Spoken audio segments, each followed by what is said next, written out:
Kaixo, arratzaldeon, eta ongi etorri gure gaurko webinar honetara. Buenas tardes y gracias por asistir a este webinar que organizamos conjuntamente el Máster en Innovación de la Gobernanza y el nuevo grado en Humanidades Digitales Globales. La charla de hoy resulta especialmente sugerente de cara a este nuevo grado y su itinerario en Humanidades Digitales, ya que el ponente nos va a hablar de eso que él ha bautizado como ciberleviatán y también nos hablará sobre los desafíos a los que nos enfrentamos tras la pandemia. Esta sesión se complementará con otro webinar en el que Mikel Laramendi abordará el tema de la incidencia de los algoritmos en la geopolítica, un tema que se enmarca dentro del itinerario Global Studies de este grado que acabo de mencionar. Esto será el próximo 26 de junio. Pero volviendo a lo que nos ocupa hoy, vamos ahora a conocer a nuestro ponente de hoy. Arratsaldeon, Mónica, y arratsaldeon también a todos los que os habéis sumado a este webinar. La verdad es que no es una tarea fácil sintetizar el currículum de José María Lasalle. José María es doctor en Derecho por la Universidad de Cantabria desde 1999 y ha desarrollado su trayectoria académica en varias universidades públicas y privadas. Actualmente es director de un foro que nos ha despertado mucho interés, el Foro de Humanismo Tecnológico de SADE, que de cara al grado de Humanidades Digitales Globales, pues lo tenemos ya localizado y en agenda, ¿no? Es asimismo profesor de Teoría del Derecho y Filosofía del Derecho en la Universidad Pontificia de Comillas y ha compaginado su labor académica con la actividad política. Asumió la Secretaría de Estado de Sociedad de la Información y Agenda Digital de 2016 a 2018, pero previamente había ocupado el cargo de secretario de Estado de Cultura entre 2011 y 2016. Es consultor privado y senior advisor en el Observatorio Panhispánico de la London School of Economics y también desarrolla una intensa labor divulgadora. Escribe en el suplemento Ideas del País, también en La Vanguardia, y también es colaborador de las Mañanas de Radio Nacional de España y autor de numerosos ensayos y publicaciones académicas sobre pensamiento político y filosofía anglosajona. Su último ensayo es el que nos ha traído hoy aquí, Ciberleviatán, el colapso de la democracia liberal frente a la revolución digital. Está dando mucho que hablar y ni qué decir que todos estamos con muchas ganas de escuchar lo que nos va a contar.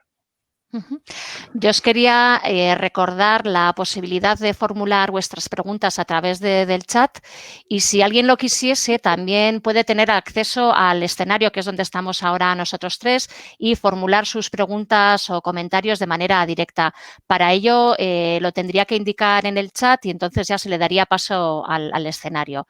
Y bueno, ahora Aitor y yo desapareceremos del escenario y le damos la palabra a José María Lasalle.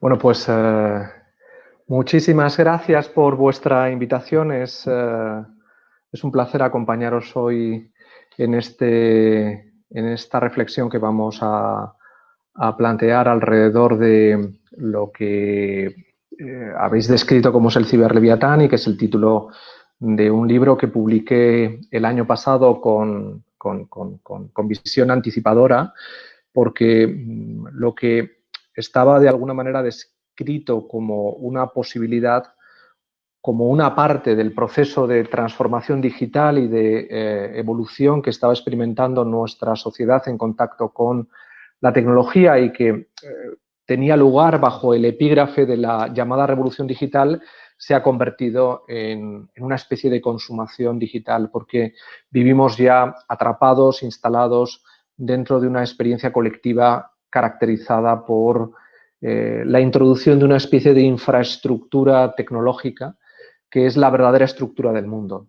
En estos momentos, la viabilidad de nuestra convivencia, la manera de interactuar, de trabajar, ha tenido en la tecnología y está teniendo en la tecnología pues un elemento fundamental, determinante. Sin la tecnología en estos momentos viviríamos una especie de colapso cósmico y probablemente nos asomaríamos a una situación absolutamente trágica, más trágica de lo que ya está suponiendo la pandemia del COVID-19, ¿no? Bueno, la idea del ciberleviatán responde a una reflexión que gira alrededor de la constatación de que el mundo, tal y como lo entendemos, especialmente a partir de los años 70, 80 y sobre todo a tenor de la introducción de los dispositivos inteligentes que casi coinciden con la crisis económica de 2008 porque empiezan a desarrollarse a partir del año 2007, el mundo ha ido evolucionando a lomos de una revolución digital que ha ido transformando la experiencia de lo humano y la experiencia del poder de una manera radical. Estamos ante una evolución que resignifica el papel del ser humano debido a la introducción de un vector que lo está transformando radicalmente, ¿no? La causa está en la interiorización de la técnica. La técnica está entrando en nosotros, se está aposentando en nuestra experiencia cotidiana y está llevando a cabo una auténtica transformación ontológica, una mutación de nuestra identidad. Esta circunstancia se desenvuelve además en un marco posmoderno, es decir, no podemos entender la revolución digital y no podemos entender todo lo que nos está sucediendo si no tenemos en cuenta que vivimos dentro de un escenario que es el de la posmodernidad. Y eso significa superar todas las claves que identificaron a la ilustración filosófica, a la modernidad que se gesta en el siglo XVII, finales del XVII y principios del XVIII, y que esa modernidad comienza a ser cuestionada a partir de la década de los 70 bajo lo que Lyotard denominó la condición posmoderna. Esto es, la idea de que las grandes narrativas que habían interpretado el mundo habían sido volatilizadas, especialmente por el contacto con la experiencia tecnológica que acompañaba a los cambios postindustriales. El desarrollo de la llamada sociedad de la información entonces y la generación de toda una serie de avances en el sector de las telecomunicaciones estaban resquebrajando la estructura narrativa del mundo moderno, de esa modernidad y de esa ilustración que había generado la gran narrativa de aproximación y de interpretación del mundo, básicamente alrededor de la idea kantiana de que el hombre era mayor de edad porque había sido capaz de superar la culpabilidad que la edad antigua y el antiguo régimen y el mundo de las iglesias había sido capaz de introyectar en el alma humana y convertir desde la experiencia de lo culpable al ser humano en una criatura dependiente de otros que administraban la mayoría de edad del ser humano. Kant plantea en su ensayo ¿Qué es la ilustración? La reflexión de que la modernidad, si por algo se caracteriza, es básicamente por la idea de que el ser humano ha alcanzado la mayoría de edad. Esto es, se ha liberado de la experiencia autoculpable, inoculada, introyectada por las iglesias y por la cultura judeocristiana, y se ha construido a partir de ese momento y de la mano de la Ilustración el ideal de ciudadanía que la Revolución Francesa universalizará y que tendrá evidentemente bajo la tríada libertad, igualdad, fraternidad una dinámica de construcción de la democracia liberal y de todo lo que ha representado los procesos de cambio y transformación y progreso que han acompañado a la humanidad desde finales del siglo XVIII. Pues bien, la experiencia de la posmodernidad es lo que ha acompañado el desarrollo de lo que hemos denominado aquí la revolución digital.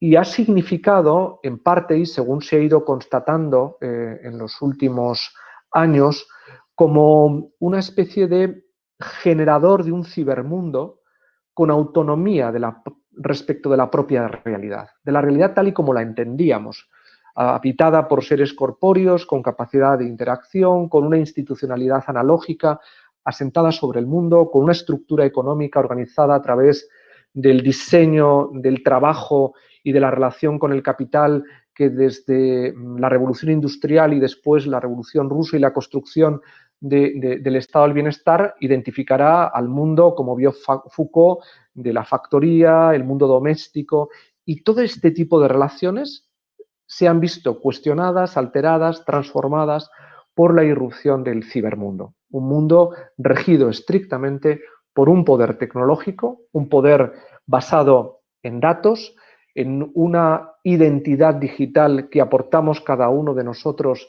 a través de la huella que dejamos cuando interactuamos como consumidores de contenidos online, como usuarios de aplicaciones, como trabajadores online en estos momentos y cuando interactuamos a través de las redes sociales con otros y vamos generando mecanismos de socialización ciber que van modelando y transformando un mundo que, como digo, no se rige por las leyes humanas, sino que se rige por la presencia de una identidad que tiene un soporte de pixelación digital sobre la base de datos, al mismo tiempo una identidad virtual estrictamente incorpórea que se está constantemente construyendo en relación con las pantallas y finalmente una gobernanza que no es la gobernanza que maneja la sociedad democrática a través de la ley y el control que desde lo político se lleva a cabo sobre las realidades sociales, económicas, culturales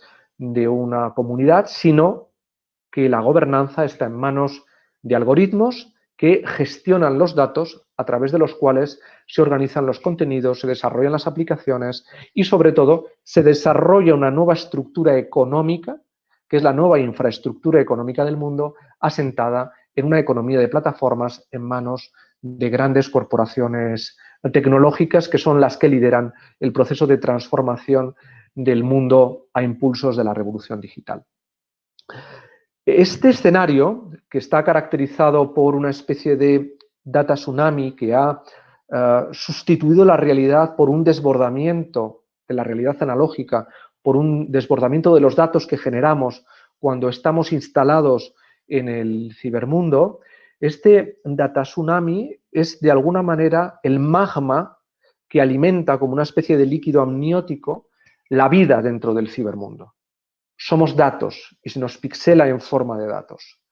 Eso ha hecho que la construcción de la modernidad haya visto alterada una parte muy importante de la biopolítica, que giraba alrededor, básicamente, de la constatación de que el ser humano era un cuerpo con capacidad de interactuación intelectual que se dotaba de una estructura institucional a través de la cual interactuaba con otros en dos ámbitos, en función del desplazamiento corpóreo que cada uno de nosotros experimentaba, pasando del ámbito público al ámbito privado y del ámbito privado al ámbito público.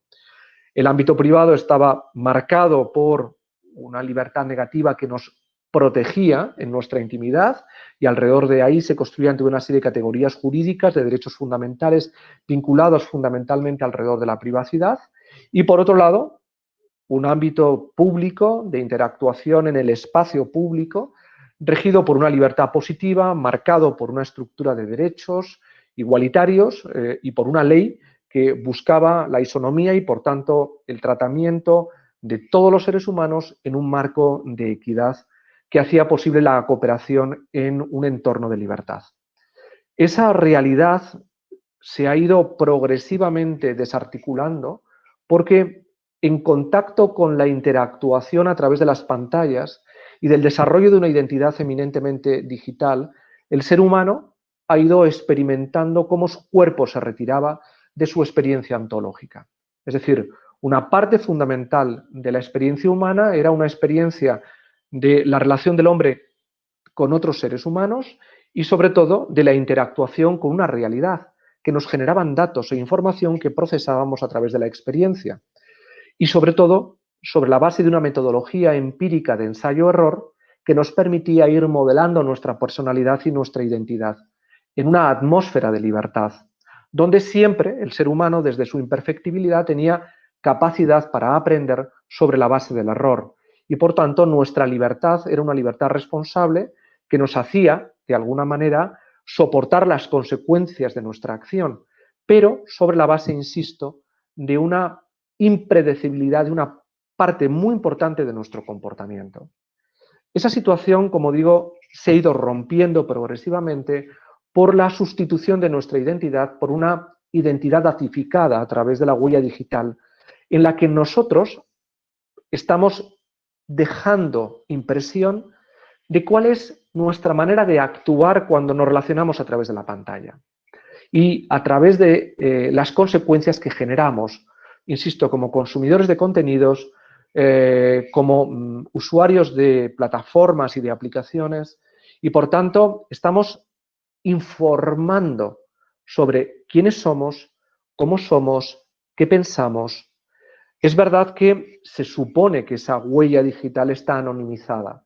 Hay una ley de protección de datos, hay un reglamento de protección de datos europeo que trata de garantizar que la privacidad y la intimidad se ven salvaguardados frente a un riesgo de monitorización que pueden llevar a cabo los protagonistas de la economía de plataformas, que son los titulares de las aplicaciones o los propietarios de los contenidos a través de los cuales se producen esas interactuaciones que dejan la huella de nuestros datos, es decir, que generan una evidencia datificada de quiénes somos, aunque se garantiza aparentemente que el nombre de esa persona que está detrás no es conocido. Sin embargo, la tecnología, a través de la agregación de valor que dejamos con nuestros datos y con variables que no vienen a cuento ahora identificar, conocen perfectamente la identidad de quién está detrás de cada uno de los datos que nosotros ponemos sobre la mesa. Prueba de ello es la evolución que los algoritmos van experimentando. Es decir, los algoritmos han ido evolucionando de la predecibilidad de nuestro comportamiento a la prescriptibilidad. El algoritmo de Netflix es un ejemplo, o el uso y el manejo del algoritmo de Google, como tantos otros algoritmos que van evidenciando que cuando nosotros interactuamos en el marco de la plataforma responde a nuestros impulsos identificando nuestro comportamiento.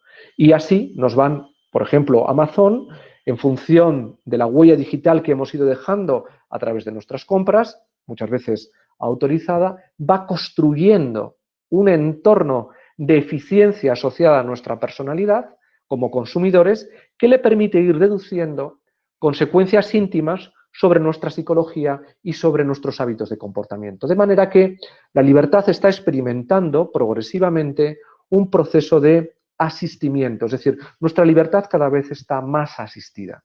Es menos una libertad que opera, como decía antes, desde la exposición al error, para convertirse en una libertad algorítmica que nos hace más eficientemente nosotros.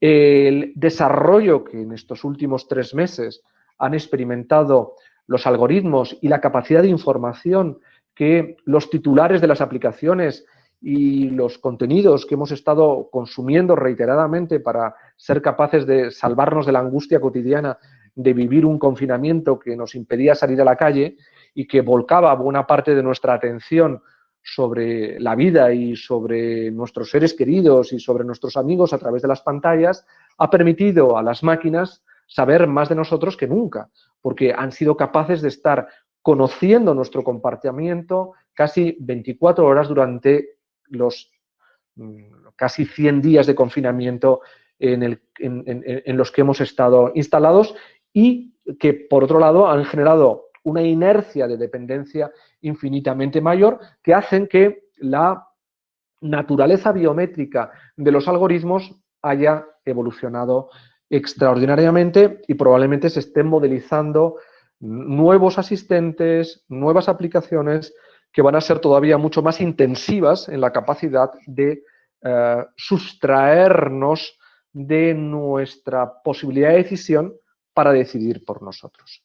Esto es uno de los elementos que está, de alguna manera, acompañando el proceso de transformación digital y de revolución digital y que están haciendo que nuestra libertad esté asistida, que el concepto de modernidad, tal y como veíamos en Kant, que era la idea de que el ser humano era mayor de edad y, por tanto, tenía capacidad para decidir por sí mismo cuál debía ser su comportamiento, está siendo paulatinamente erosionada por una experiencia que hace que nos ahorremos la labor de pensar qué queremos hacer, porque ya está el algoritmo ahí para explicarnos cómo vamos a ser nosotros más eficientemente nosotros en las decisiones que tengamos que tomar cuando nos situemos en encrucijadas sobre decidir qué película vamos a ver, qué música vamos a escuchar o sencillamente qué plataforma vamos a elegir. Y asociado a eso, estamos transmitiendo mucha más información y sobre todo durante estos periodos de ansiedad y de estrés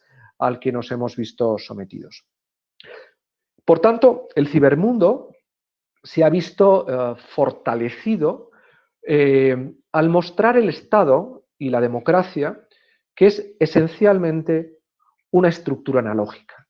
Ha demostrado que su capacidad para regular la realidad ha podido detener al mundo, ha podido confinarnos, pero sin embargo, al mismo tiempo que el Estado, que la democracia ha sido capaz a través de los mecanismos del estado de alarma y a través de la legalidad de confinarnos, sin embargo, se ha ido potenciando el cibermundo como una realidad paralela donde el tsunami que describíamos antes, como un data tsunami, se ha transformado ahora en un mega tsunami que nos ha llevado mucho más allá de lo que ya la ola de los datos estaba suponiendo en el proceso de transformación digital.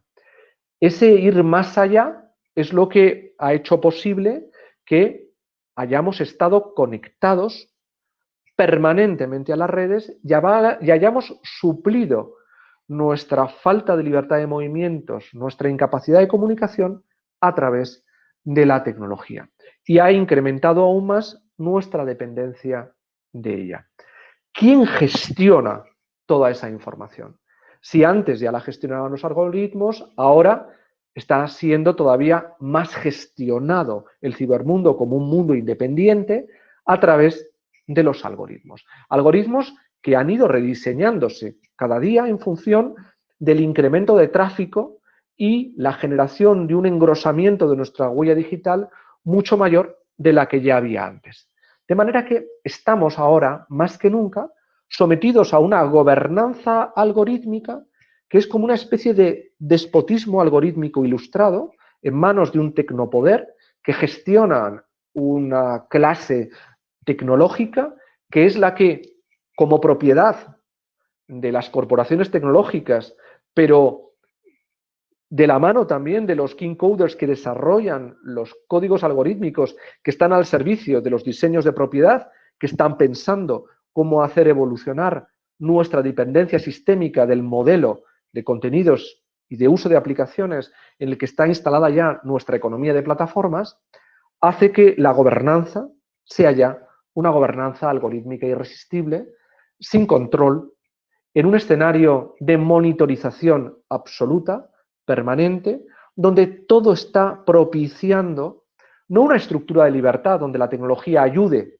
a la libertad, sino desatando esa especie de poder desmedido que la técnica, como bien analizó la Escuela de Frankfurt, como estudiaron Adorno, Horkheimer, el propio Walter Benjamin, no era una experiencia neutra, sino que era una experiencia de poder per se, que apelaba a la naturaleza potencialmente corrupta en el sentido de querer trascender los límites y llevarnos más allá de lo posible, que acompaña la experiencia de la técnica como una realidad que ya describió perfectamente Platón en su Protágoras, en el diálogo del Protágoras, donde analiza el mito de Prometeo y a partir del mito de Prometeo la reflexión sobre la relación del hombre con el fuego, que es de alguna manera la representación simbólica temprana que la cultura europea elabora alrededor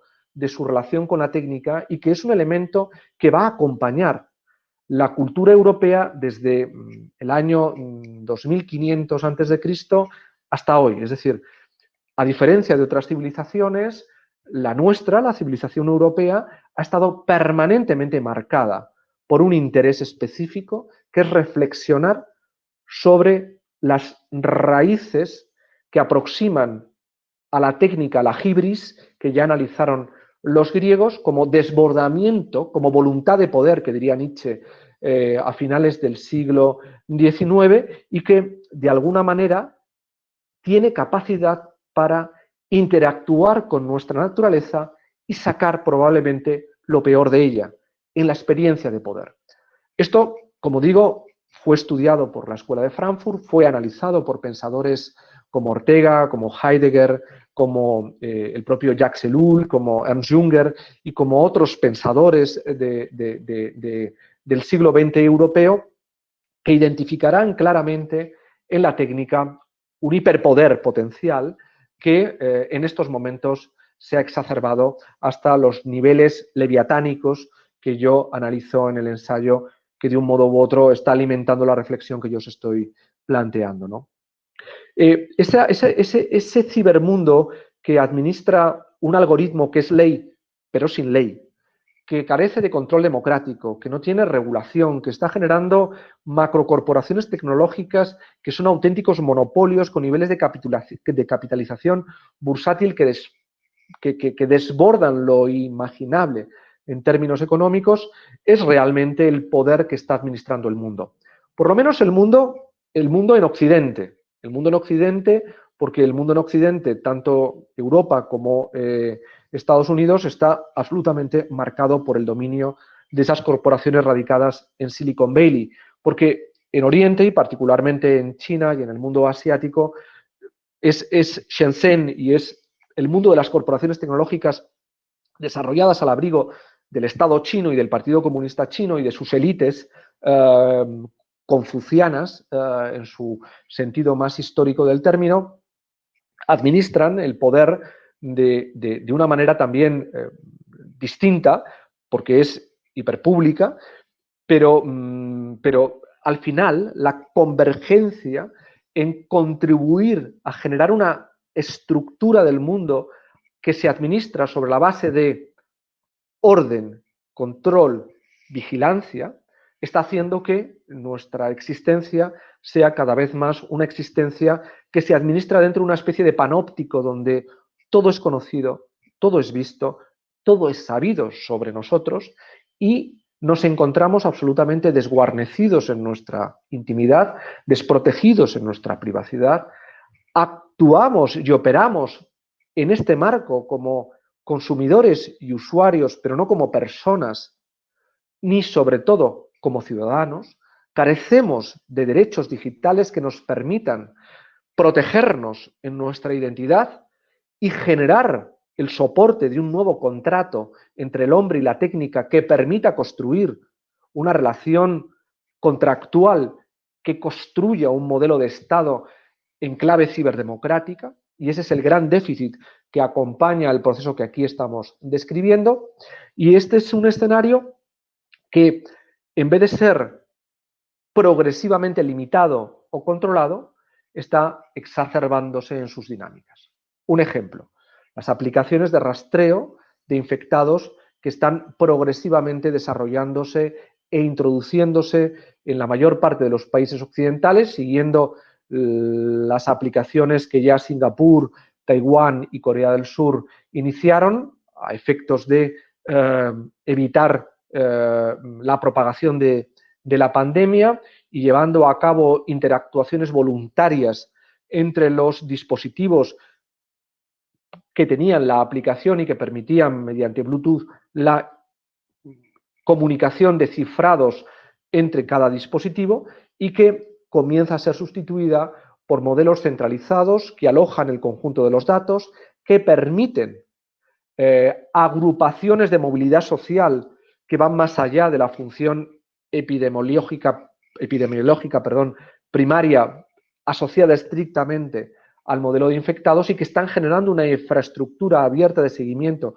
en nuestros dispositivos tecnológicos sobre los que no hay control y está desatando debates públicos que, sin embargo, son muy selectivos porque afectan a la Comisión, al Parlamento Europeo, pero no permean debate público social porque la inmensa mayoría de la gente se aproxima a la tecnología siempre viendo que la pantalla, los dispositivos y la aproximación del hombre a la técnica es una marca blanca, es una marca que está liberada de cualquier componente que no esté caracterizado por una neutralidad sistémica y una arquitectura neutral, cuando, insisto, volviendo otra vez a la escuela de Frankfurt, esa neutralidad no existe, porque como hemos sabido, detrás del tráfico lo que hay es información.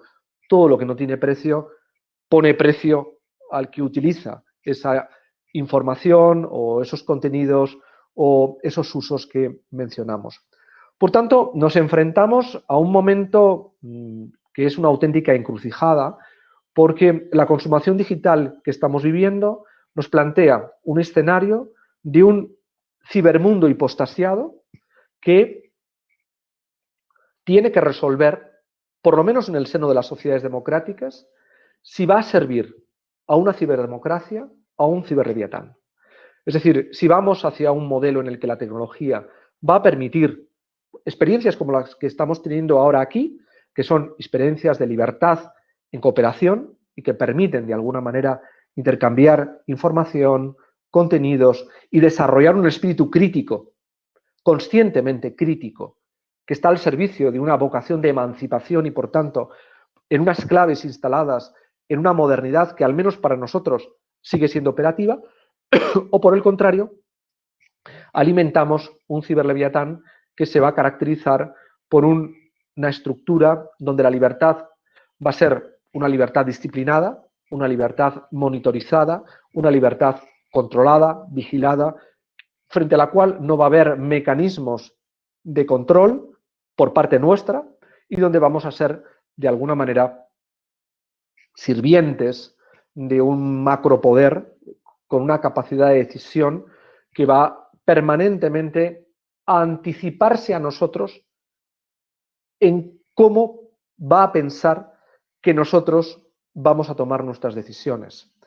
Ese poder anticipador que es casi divino, en el sentido, ¿no?, omnisciente, omnipresente y omnipotente, que se suponía que eran las categorías teológicas que acompañaban a la divinidad, se están produciendo en el marco de la relación que el hombre, como criatura, comienza a tener con respecto a un demiurgo o Dios omnipotente que comienza a ser el ciberleviatán.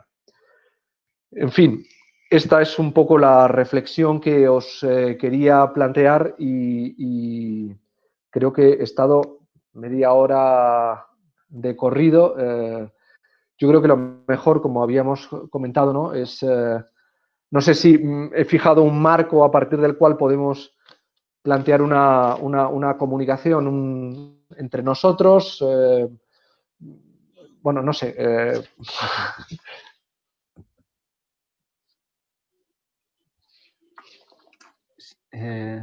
Sí, me parece que no escuchamos a Mónica. No escuchamos. Perdón, tenía muteada. Sí, sí, sí, sí. Sí. Eso es, ¿no? Daremos paso un poco ahora a las preguntas. Hay alguna pregunta también en el chat. Bueno, a mí me ha parecido muy interesante tu exposición. Me ha recordado también, ¿no? Has mencionado a Netflix, Google y demás, pero bueno, con Netflix también esta serie, la de Black Mirror también, ¿no? Donde, sí, ¿no?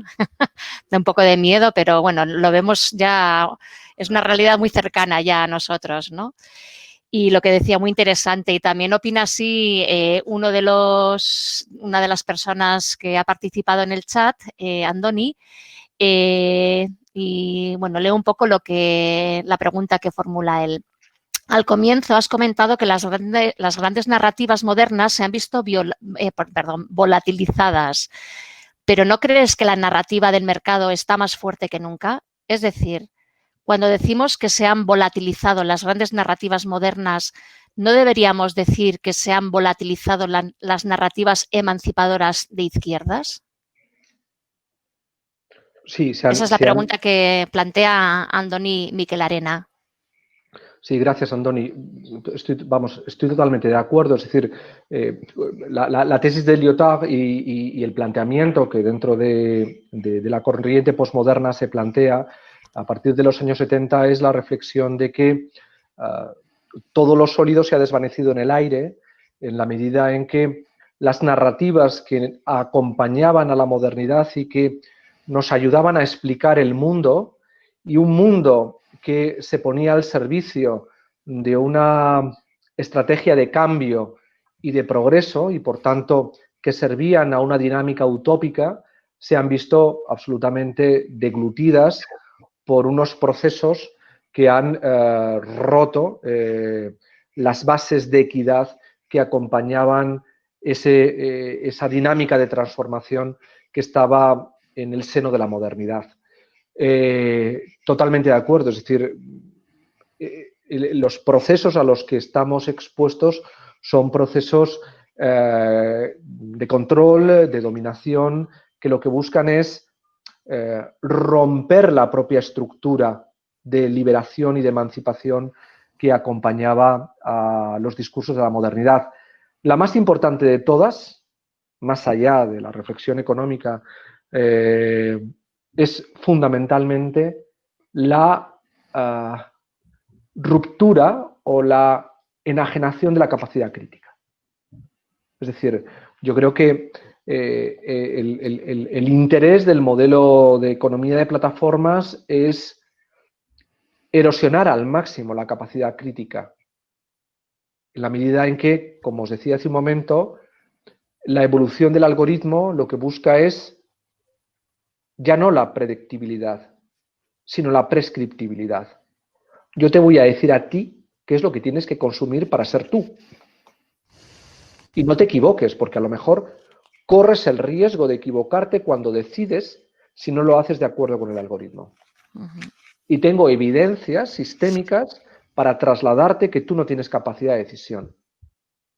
De que yo ya sé cuál es la capacidad de decisión. Es decir, muy pronto vamos a ver cómo van a surgir aplicaciones, nuevos asistentes, mucho más evolucionados de los actuales, que nos van a diseccionar emocionalmente a través de las pantallas. Daros cuenta que el gran cambio que se va a producir en el diseño de los modelos de negocio y en la propia evolución de la interactuación es que durante los meses de confinamiento, al haber interactuado con las pantallas y habernos vivido atrapados emocionalmente en contacto con las pantallas han grabado todo sobre nosotros. Esta pantalla ahora mismo está aprendiendo cómo me comporto yo emocionalmente cuando quiero persuadir o cuando quiero plantear complicidades en la expresión, cómo modulo el uso de la voz, cómo actúa mi ojo, cómo muevo las manos. Es decir, hay todo un aprendizaje emocional asociado al contacto con la pantalla. Y la pantalla está aprendiendo. Y está aprendiendo quién está detrás. ¿Y eso hacia dónde nos lleva? Nos lleva a que, por primera vez, la economía de plataformas va a tener un precipitado de información que va a poder operar sobre las capas más profundas de nuestro inconsciente. Y eso se va a traducir, evidentemente, en dinámicas de negocio que van a colocar productos, servicios, que van a hacer que la capacidad de decisión sea mucho menor y, sobre todo, que nuestra dependencia sea también mucho menor. Eso rompe las dinámicas, y no es por entrar ahora en polémicas sobre si el discurso de progreso se conecta con la izquierda o si el liberalismo es de izquierdas. Una cosa es el neoliberalismo, yo soy de los que piensa que el neoliberalismo es un producto mórbido, un Caín que ha tratado de matar al liberalismo y ha estado casi a punto de hacerlo, y que ahora mismo está claramente conectado con un virus neorreaccionario que está operando en buena parte de la cultura democrática de todo Occidente, pero el liberalismo sigue siendo un producto. Ahora mismo acaba de salir un libro fantástico, no es porque yo lo prologue, sino porque la autora es una autora magnífica, es Helena Rosenblatt, una profesora de Harvard que ha publicado un libro que es de Lost History of Liberalism, que se ha traducido en España como la historia olvidada o perdida del liberalismo, donde analiza cuáles son las fuentes originales del pensamiento liberal, como un pensamiento emancipador, un pensamiento volcado sobre la generosidad, cómo la generosidad se democratizó. Es una vuelta no al Adam Smith de la riqueza de las naciones que el neoliberalismo ha reinterpretado a su manera y con su vocación sistémica depredatoria, sino que es un pensador republicano, es un pensador que conecta la riqueza de las naciones con la teoría de los sentimientos, no puede entenderse, como ha visto Amartya Sen, no puede entenderse la riqueza de las naciones sin la educación sentimental que está en la teoría de los sentimientos y que atribuye a la benevolencia y a la empatía los elementos sistémicos que operan sobre la mente humana cuando se relaciona con los otros, no el egoísmo.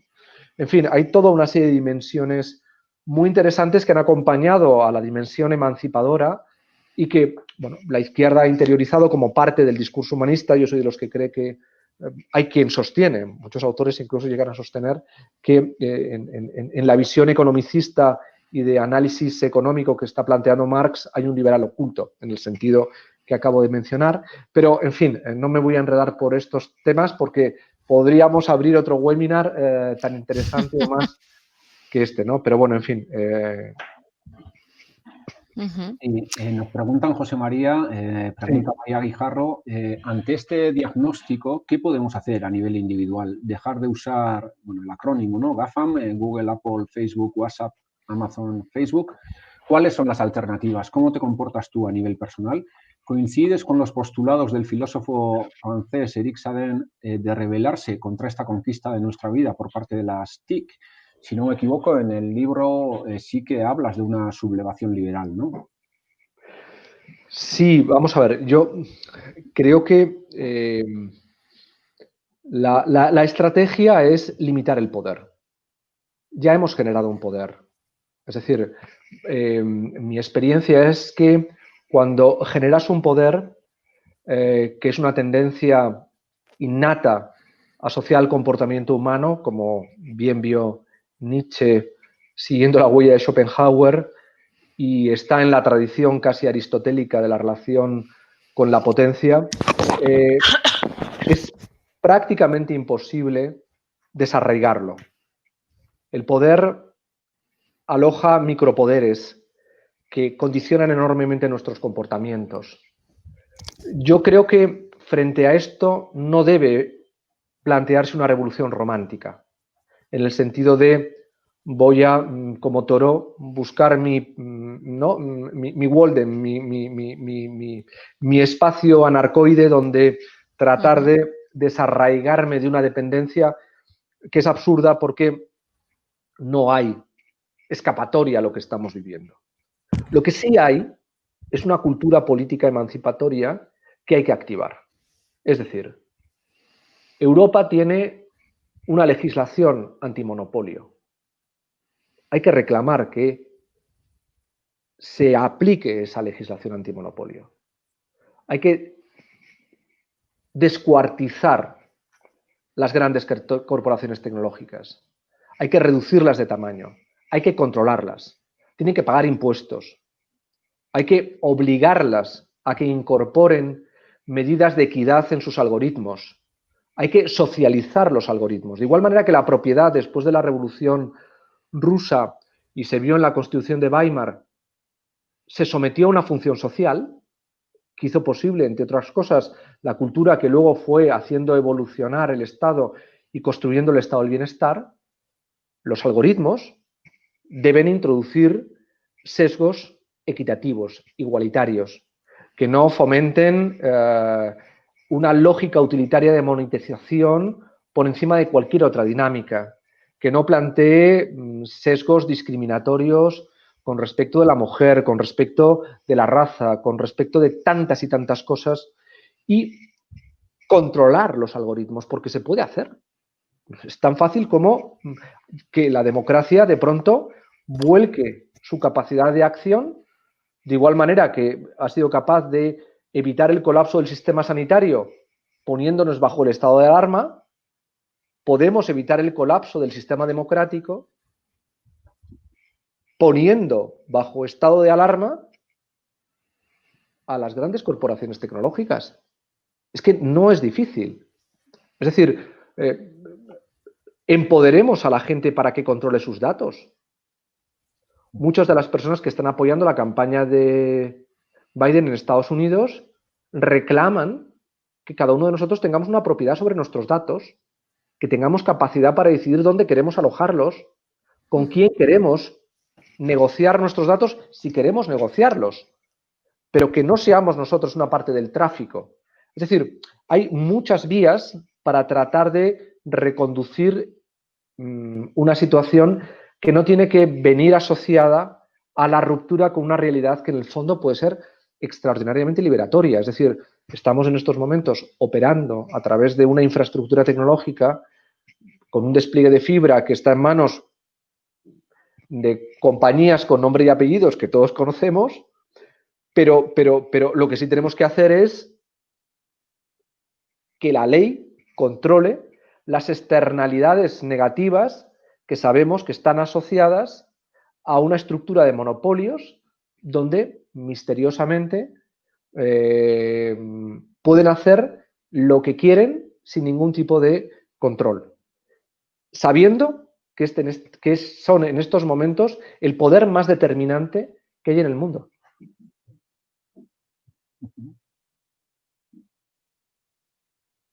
Gracias, María, por la pregunta. Perdona que no. No, la gente se va animando. Tenemos otra pregunta de Joaquín Vergara. Desde aproximaciones materialistas se dice que a pesar de las innovaciones tecnológicas, las estructuras sociales y económicas siguen siendo parecidas a lo largo de la historia. César Rendueles habla del ciberfetichismo. ¿No crees que otorgamos demasiado peso explicativo a la tecnología y descuidamos explicaciones más materialistas de largo recorrido histórico? Bueno,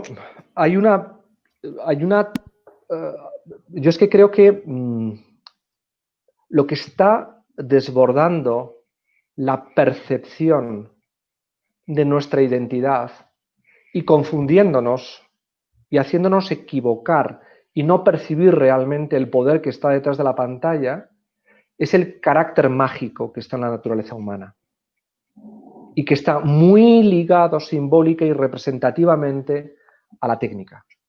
Es decir, estoy muy de acuerdo en que hay estructuras materialistas y dinámicas representativas materialistas que están acompañando, y una parte muy importante es nuestra propia corporeidad, que es un elemento muy determinante de nuestro comportamiento, pero al mismo tiempo hay elementos mágicos, fetichistas, efectivamente, pero que están asociados a la magia, a la pulsión imaginativa. Ortega, cuando reflexionaba sobre la técnica, insistía en que la sobrenaturaleza que acompaña al hombre cuando se relaciona con la técnica, que le suple de sus imperfecciones, como si fuera una parte que le ayuda a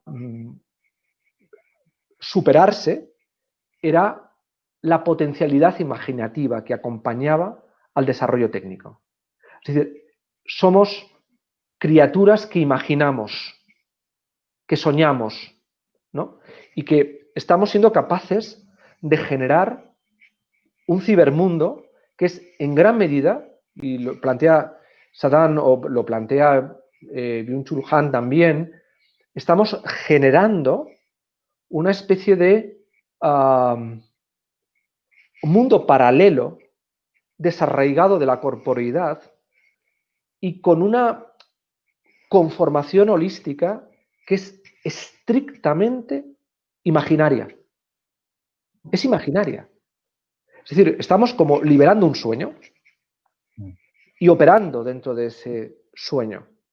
Y está conectando con elemento volitivo de poder que acompaña nuestro comportamiento, y eso está desarraigándonos. Es más, probablemente el elemento operativo, que esto es casi me atrevería a decir más propio de la neurociencia, que deberíamos ser capaces de desarrollar en la corporidad que se relaciona imaginativamente con la pantalla, es el del mamífero y no el del reptil. Porque yo creo que una parte muy importante de los elementos más agresivos, que sobre todo en el ámbito de las redes se están desarrollando, es consecuencia de que hasta la imaginación construye espacios, y los espacios generan dialécticas de dominación. El espacio siempre es geopolítica. Lo vio claramente el pensamiento estructuralista y es verdad. Es decir, el espacio es geopolítica. Y ese espacio, conectado con la imaginación, puede liberar algo monstruoso, pero que nace fundamentalmente no de lo matérico, sino fundamentalmente de lo onírico. Y deberíamos ser capaces de encauzar lo onírico hacia los espacios que tienen más que ver con las pulsiones estéticas, con la parte de la neurociencia humana vinculada con las raíces del mamífero que hemos sido y, por tanto, con la sentimentalidad más propicia a la cooperación, a la benevolencia, a los buenos sentimientos, como vio la ilustración escocesa, y no a los elementos más, en fin, agresivos, pulsionales, de dominación, que también están ahí y que nos pueden llevar a situaciones de conflicto. Uno de los entes que pueblan ese espacio, ese nuevo espacio que defines, ¿no, José María? Son los robots, ¿no? Antes te has referido, bueno, al despotismo algorítmico ilustrado, encarnado por esas macrocorporaciones tecnológicas. Has comentado también que esas macrocorporaciones tecnológicas han de tributar, han de pagar impuestos, ¿no? Otro debate que se está poniendo, que se está empezando a poner encima de la mesa es si, bueno, por una parte en la presentación del libro hablabas de la ética para las máquinas, ¿no? Se habló de ello, de la necesidad de imbuir de valores a las máquinas, pero también se comienza a hablar ahora de los derechos y deberes de las máquinas, es decir, si las máquinas que empiezan a formar parte del sistema productivo han de cotizar a la seguridad social, han de tributar, no sé cómo lo ves. Bueno, hay varios planos, ¿no? En primer lugar está este, que es un plano jurídico-económico, es decir, en la medida en que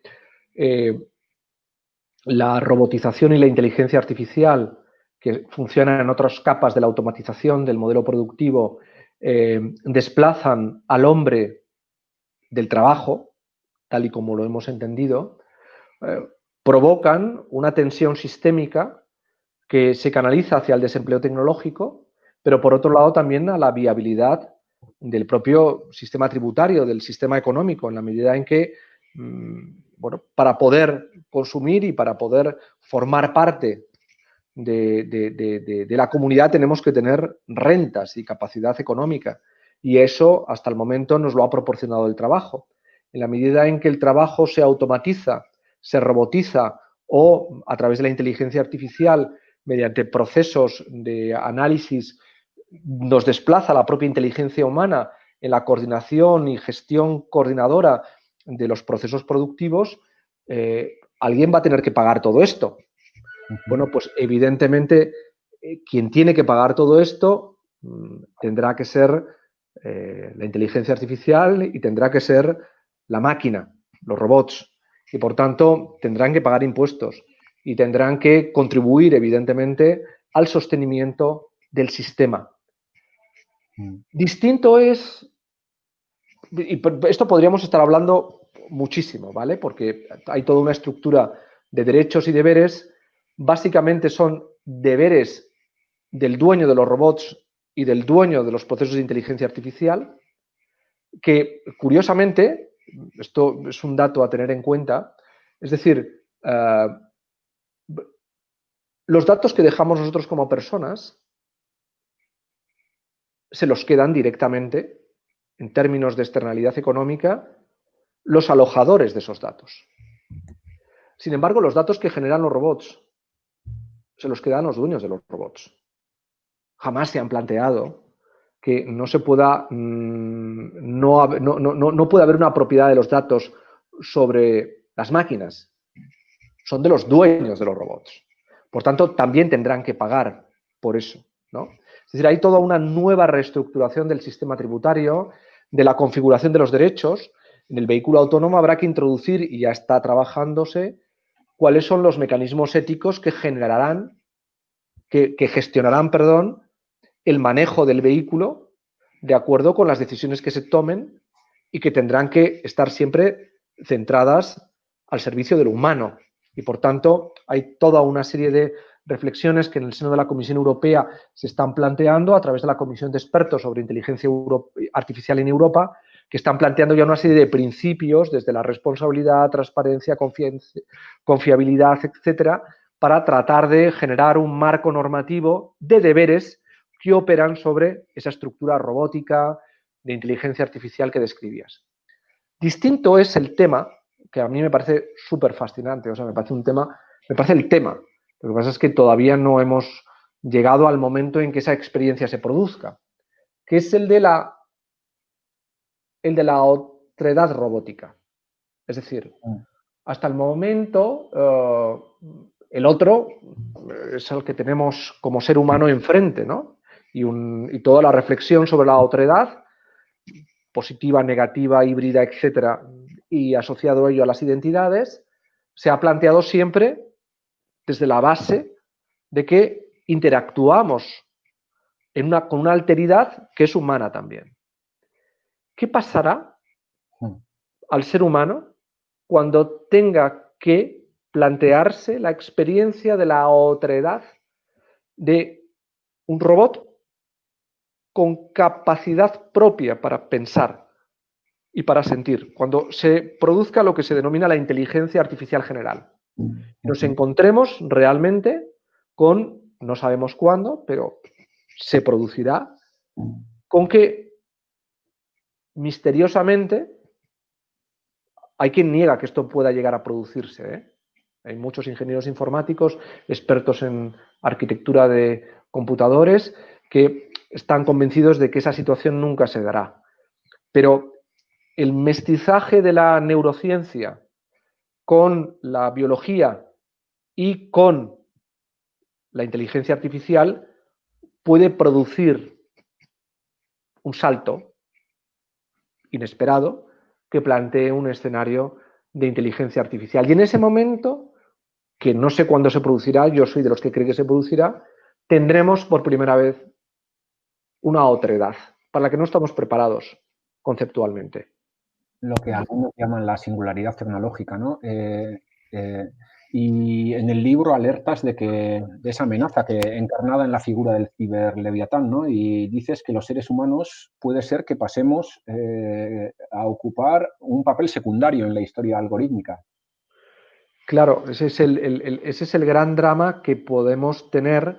Por eso yo creo que es fundamental desarrollar una estructura humanística que acompañe a la tecnología, es decir, hacen falta desarrollarse políticas públicas que garanticen la centralidad de lo humano en todos los procesos que estamos aquí comentando, que nunca se pierda la naturaleza instrumental de la técnica puesta al servicio del fin que es la dignidad humana, y por tanto que en todos los procesos de desarrollo algorítmico, maquínico, inteligencia artificial, estén manejados por un principio de responsabilidad que implique que nunca se pierda el control ético sobre esos procesos.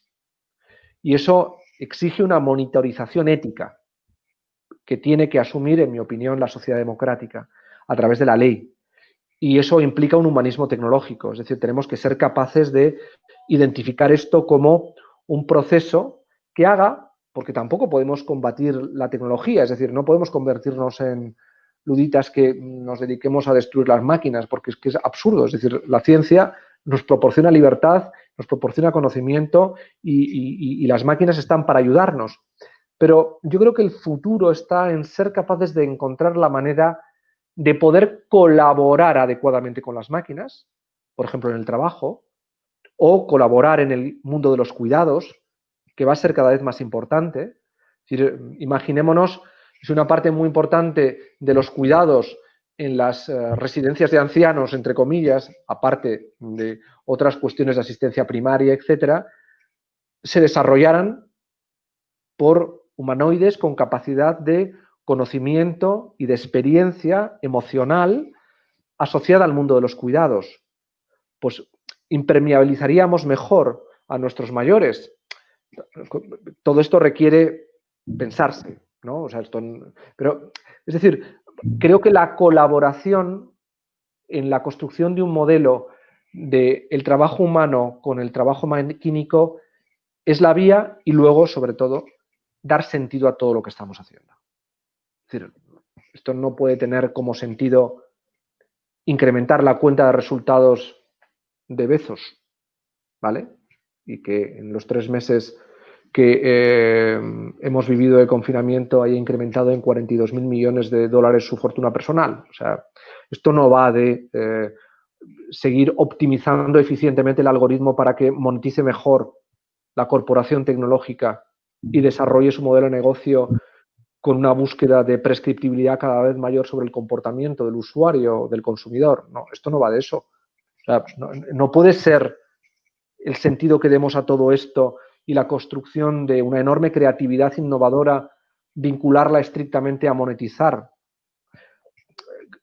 Volviendo otra vez a la imagen de la magia y del mundo onírico, que 3 amiguetes jóvenes en un garaje cambiaran el mundo y se hicieran ricos fuera del sistema,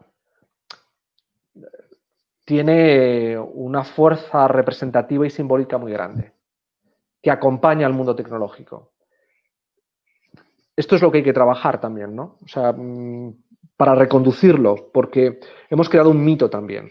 Y el desarraigo de los mitos es complejo, porque blanquea mucho de la interpretación del poder que han sido capaces de liberar aquellos jóvenes visionarios que fueron capaces de cambiar el mundo en un garaje. En parte de tu exposición de hoy, sobre todo en esta última pregunta, ¿no? Parte de lo que decías sobre el poder, los datos y demás, me recordaba, más que una pregunta, es como, bueno, no sé, una observación, comentario, ¿no? Que no sé si estarás de acuerdo o no, pero me recordaba mucho, en partes, ¿no? De lo que decías, el libro de 21 lecciones para el siglo XXI de Harari. No sé si tú ves que hay similitudes, compartes su opinión o, no sé, o hay discrepancias muy notables. Yo comparto una parte muy importante de... Sí, eso es lo que me ha parecido, pero no sé, quería... De su análisis. Si lo podrías matizar o así. Lo que pasa es que él no lleva a cabo, en mi opinión, creo que él hace un análisis muy verificable sobre la superficie de los acontecimientos que se están produciendo, de las alteraciones de nuestro comportamiento, de la generación de estructuras de dependencia, de los riesgos a los que nos lleva un desarrollo hipostasiado de la inteligencia artificial o de la robótica. Pero yo creo que el libro de Harari le falta profundidad de análisis. Eric Saddam, por ejemplo, la tiene. Es decir, yo creo que en su ensayo sobre la siliconización del mundo denota evidentemente ese pulso intelectual con el que yo sintonizo más y que evidentemente está más en conexión, y de hecho han sido libros y es un autor que ha acompañado una parte muy importante de mi reflexión. ¿Dónde creo que está la diferencia? En que yo creo que este es un producto de una modernidad que se transforma en posmodernidad, pero que puede ser reconducible. Es decir, creo que hay mecanismos estructurales dentro de la modernidad que pueden reconducir esto. Es decir, no sé si conoce Franco Berardi, un italiano que también, bueno, perfectamente, porque ha sido profesor en Columbia University, y que, o sea, yo creo que él decía el otro día en una entrevista que le hacían que veía con optimismo las posibilidades que se desprendían de la aceleración tecnológica que habíamos vivido con la pandemia, ¿no? Luego lees a Massimo Cacciari y Cacciari está en el pesimismo más absoluto, o el propio Byung-Chul Han, ¿no? que prácticamente uno tiene la sensación de que estamos ya en una realidad distópica absoluta, y efectivamente Black Mirror comienza a ser como una especie de anticipación del panorama distópico en el que estamos instalados, ¿no? Pero bueno, yo creo que yo no soy del todo pesimista. Creo que es importante cargar las tintas distópicas para provocar una reacción. Es decir, tenemos que generar una opinión pública informada O sea, por ejemplo, con el uso de las aplicaciones de rastreo, no hay que ser contrario a las aplicaciones de rastreo. Lo que hace falta es exigir transparencia alrededor de las capas que están debajo de la arquitectura encriptada que acompaña a esas aplicaciones. Es decir, a mí no me parece mal que yo libremente quiera interactuar con alguien que ha estado enfermo para saber, el que ha estado enfermo, que yo he estado enfermo y tengo anticuerpos, y ofrecerle una parte de la movilidad que le puede advertir, si no ha estado enfermo, de que puede estar en contacto con personas que todavía lo están, ¿de acuerdo? Pero eso tiene que basarse en la voluntariedad, tiene que basarse en la cooperación, tiene que basarse en la temporalidad, en la anonimización, en que nadie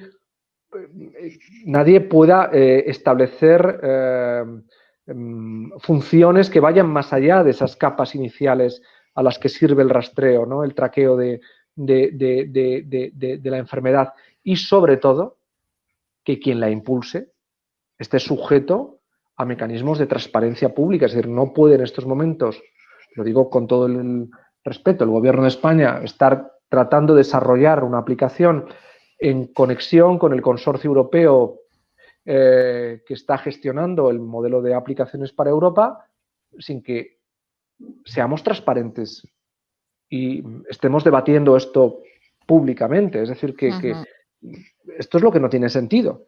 O sea, no sé si es por la urgencia o porque hay determinadas cosas que se dan por sobreentendidas, pero no puede ser, ¿no? Y estos yo creo que son los...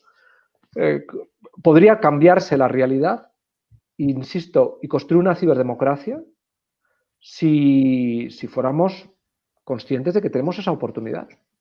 Y eso es lo que hace falta concienciar.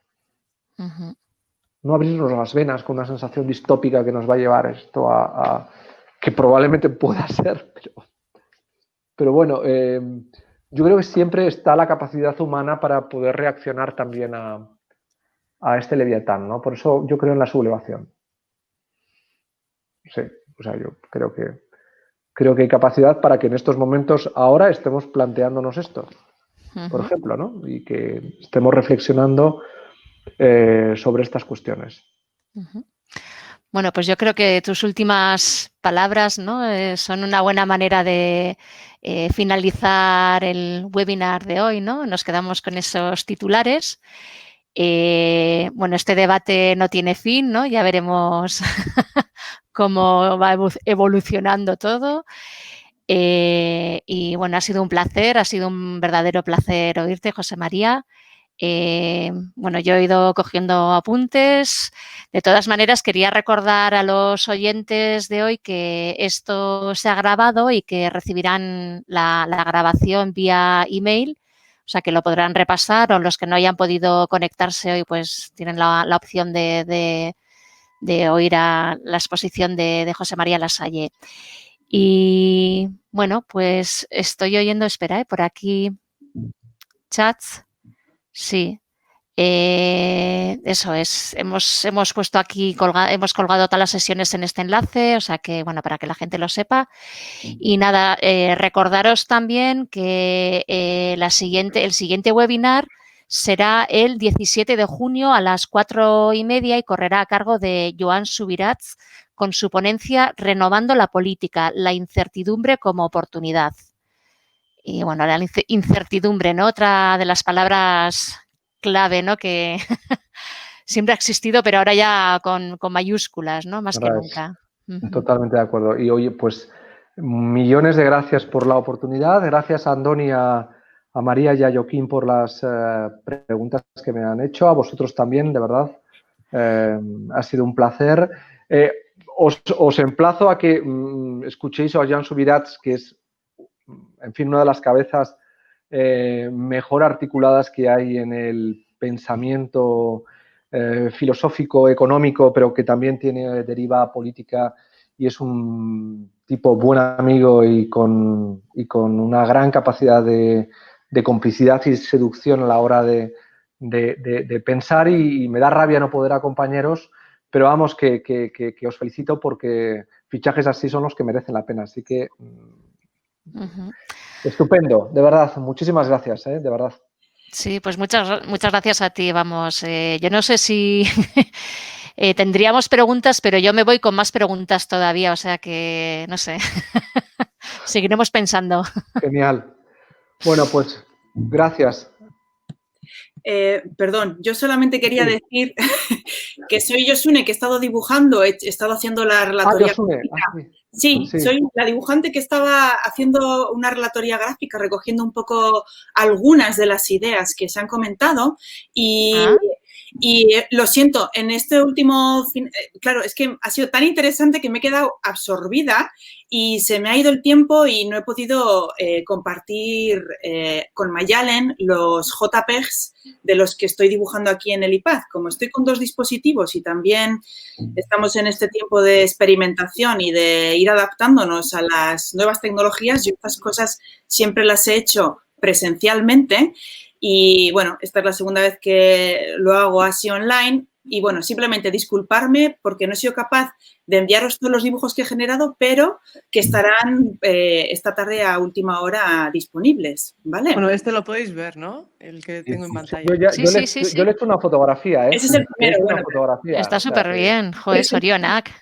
Faltan unos cuantos que tengo aquí todavía en el iPad, pero que os los mando en cuanto los tenga, ¿vale? Oye, pues qué casco, ¿eh? O sea, muchísimas gracias. Os son dadas, bye. Sí, y tenéis aquí también, ya aprovecho, hemos también subido al chat la dirección de correo de José María Lasalle por si alguien se quiere poner en contacto con él para, bueno, seguir el diálogo o, no sé, para futuras intervenciones. Os pongo también yo creo que os pongo también el mío de Outlook porque lo consulto más personalmente. Espera que os lo mando ahora. ¿Vale? Y el mismo que os estoy mandando, lo tenéis ahí, pero ponéis el @esade.edu y ya rematamos las distintas vías por las que estoy localizable. ¿Vale? Que sería en lugar de outlook.es, esade.edu, ¿no? Exacto. O sea, josemaria.lasay@outlook.es o esade.edu. ¿Vale? O sea, ahí me tenéis. Y luego en Instagram también, o sea que me buscáis por mi nombre y apellido y apareceré, ¿de acuerdo? Porque yo voy a colgar tus dibujos, o sea, ¿vale? O sea, pero espérate a que los termine, ¿vale? No te preocupes, por supuesto, no te preocupes. Y luego también, disculpa, porque siempre tengo la misma sensación frustrante de no poder recogerlo todo. Es cierto que aunque cuando lo hago siempre recuerdo que esto no es una transcripción literal de las charlas, yo misma lo vivo con bastante frustración porque siempre quiero recoger mucho más de lo que puedo. Entonces, hay un montón de ideas que no he podido recoger, solo he recogido algunas. Y, por favor, si veis cualquier fallo o error, errata o algo que habría que modificar, me lo decís y lo cambiamos, ¿vale? Oye, pues genial. Y en el email, si me lo mandas por email... ponme tu Instagram para enlazarte y reconocer a la autora como se merece, ¿vale? Gracias. ¿De acuerdo? Hombre, claro. De acuerdo. Vale. Oye, millones de gracias. Sí, muy bien. Y que ricasco y hasta pronto. Suri. Gracias, muy interesante. Venga. Hasta pronto. Agur. Agur. Bye, agur. Agur.